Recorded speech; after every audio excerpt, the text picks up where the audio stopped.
So earlier we built this favorite component, and here we used class binding twice to dynamically render glyph icon -star or glyph icon -star empty classes.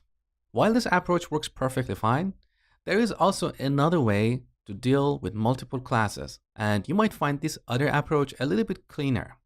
So instead of using class binding twice here, we can use the ngClass directive. So we bind ngClass to an expression. And here we're going to have an object. And this object, we're going to have one or more key value pairs. Each key represents a CSS class. And the value for that key determines if that class should be rendered or not. So here we're dealing with two classes, so we need two keys. One is glyph icon -star. And the value for this key is selected. So if this evaluates to true, then this class will be rendered in the DOM. Note that I've put the key in quotes, and this is a requirement. Otherwise, this is not going to work. Now let's add the other key.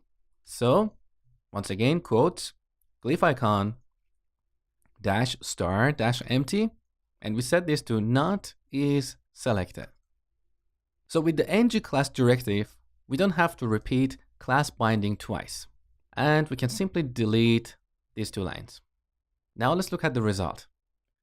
So here's our icon, click, click, beautiful. So this ngClass is an example of an attribute directive. We use it to modify attributes of an existing DOM element.